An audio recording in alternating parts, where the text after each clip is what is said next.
ناظرین، ہم نے الیکشن سیل کے پروگرام میں ڈسکس کیا، فیصل آباد کے قومی اسمبلی کے حلقے تھے 98 اور 97 پہ ہم نے بات کی تھی۔ تو پروگرام کے دوسرے سیگمنٹ میں ہم بات کریں گے کسانوں کے مسائل کے اوپر۔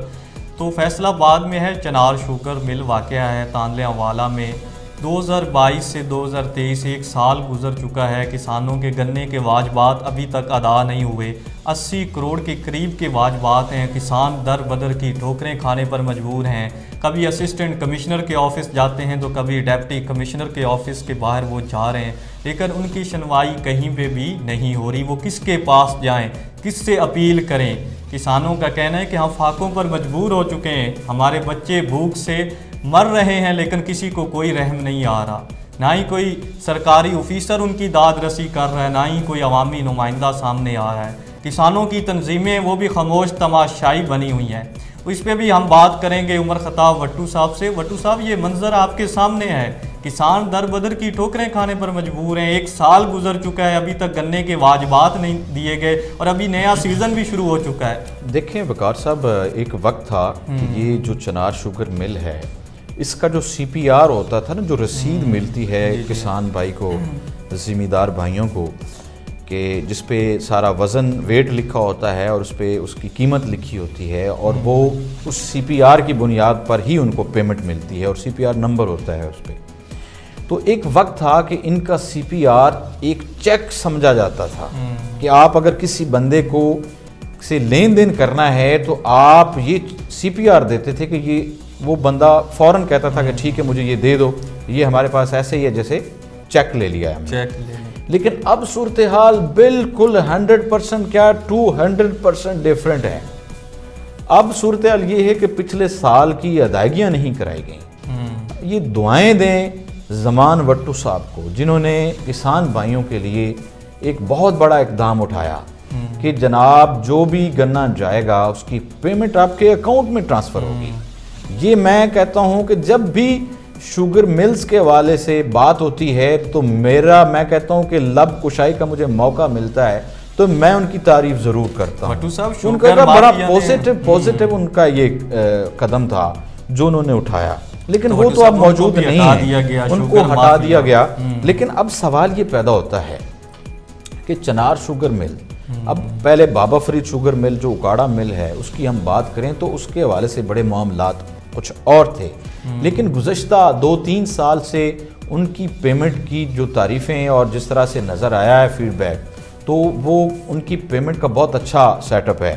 لیکن جو اس کے چنار جو ہے وہ کافی اس حوالے سے ڈیفالٹر ہو چکی ہے کہ ان کے حوالے سے زمینداران جو ہے 80 کروڑ کے واجبات ہیں جو ان کے ذمہ ہیں۔ دیکھیں یہاں پر کوئی سسٹم نہیں ہمارے پاس موجود ہے۔ میں کہتا ہوں کہ زمان وٹو کو لگائیں اور ان کو فری ہینڈ دیں، اور فری ہینڈ دے کر میں دیکھتا ہوں یہ کیسے مطلب جو ہے وہ ادائیگیاں نہیں کرتے۔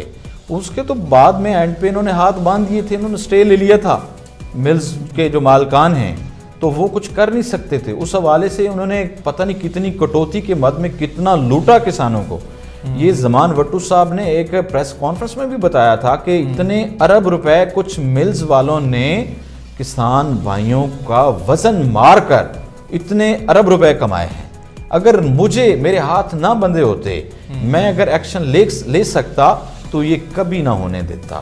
انہوں نے چنار کے مالکان کو وارننگ دی تھی کہ 5 دنوں کے اندر ادائیگیاں کریں، ورنہ میں آپ کے خلاف ایکشن لوں گا، آپ کو گرفتار کروں گا۔ ہوا کیا؟ ان 5 دنوں سے پہلے ہی ان کو ٹرانسفر کر دیا گیا۔ یہ مسئلہ ہے ہمارا کہ کوئی بھی ہمارا بیوروکریٹ ہو، کوئی بھی آفیسر ہو، کوئی بھی انتظامیہ کا افسر ہو، اس کو کام کرنے نہیں دیا جاتا، اس کے مطلب سیاسی پریشر ہوتا ہے۔ اور یہ جو مافیا ہے یہ ان کے بڑے مطلب ان کی اوپر تک پہنچ کیا، یہ خود ہی مافیا ہیں، خود ہی سب کچھ ہیں۔ وٹو صاحب، کسانوں کی تنظیمیں کدھر ہیں جو دعویٰ کرتی ہیں؟ کسانوں کی تنظیمیں بالکل یہاں پر کام کر رہی ہیں۔ کسان اتحاد ہو یا کوئی بھی تنظیم ہو، وہ بالکل دہائی دیتے ہیں، آوازیں اٹھاتے ہیں، سب کچھ ہوتا ہے، لیکن آپ اسسٹنٹ کمشنر کے دفتر میں بھی جائیں لیکن ان کے بھی ہاتھ بندھے ہوئے ہیں۔ تو وٹو صاحب کس کے دروازے پہ اب کسان جائیں؟ اب یہ دوسرا سیزن شروع ہو چکا ہے۔ کسانوں کی میں کہتا ہوں کہ کسانوں کی بدقسمتی ہے، ان کے پاس آپشن یہی ہے کہ وہ اب نیکسٹ ٹائم جو بھی مطلب جو مل اچھی چل رہی ہو، جو ان کو پیمنٹ دے رہی ہو، ان کو پریفر کریں۔ ان کو پتہ چلے، ان کی مل کو تالے لگیں، یہ بند ہو، ان کو پتہ چلے کہ ہم نے ادائیگیاں کرنی ہیں اور کسانوں کا ہم نے استحصال کیا ہے نقصان۔ ایک کسان جو ہے سال انتظار کرتا ہے اپنی فصل کا، اور فصل جب بیچتا ہے اور پھر اس کو 1 سال مزید پیسے نہیں ملے ابھی تک، یعنی کہ 2 سال تک ان کو پیسے نہیں ملے، تو وہ کیسے گزارا کرے گا؟ جس کا گزارا زراعت پر ہے وہ کیسے سروائیو کرے گا؟ بٹو صاحب مل انتظامیہ کا کہنا ہے کہ کاشتکاروں جن کے واجبات رہتے ہیں وہ چینی ہم سے خریدیں، اور وہ بھی 1000 روپے مارکیٹ سے مہنگی دے رہے ہیں، تو کیا آپ نہیں سمجھتے کہ اس پہ بھی یہ بدماشی، کھلی بدماشی ہے؟ دیکھیں یہ فائدہ اٹھایا جا رہا ہے کہ جناب ہماری چینی مہنگے داموں فروخت ہو، آپ کو گنا دیا جاتا ہے کہ آپ ان کے بدلے میں پیسے دیں۔ چینی کیوں آپ دے رہے ہیں؟ چینی آپ مہنگی دے رہے ہیں، یا تو یہ ہے نا کہ آپ نے ان کا گنا مہنگے داموں لیا ہو، مطلب جو ریٹ چل رہا ہو اس سے آپ نے مہنگے داموں ان کا گنا لیا ہو تو آپ ان کو چینی بھی مہنگی دیں، لیکن آپ کا گنا بھی ان کا آپ نے سستا لیا ہے۔ اب جو گیٹ کے لوگ ہیں، جو اس کی سراؤنڈنگز میں گاؤں ہیں، ان کا گنا آپ نے سستے داموں لیا ہے، آپ ان کو چینی کیسے آفر کر سکتے ہیں؟ یہ سراسر ناانصافی ہے، سراسر لوٹ مار ہے، لوٹ سیل میلہ لگایا ہوا ہے انہوں نے۔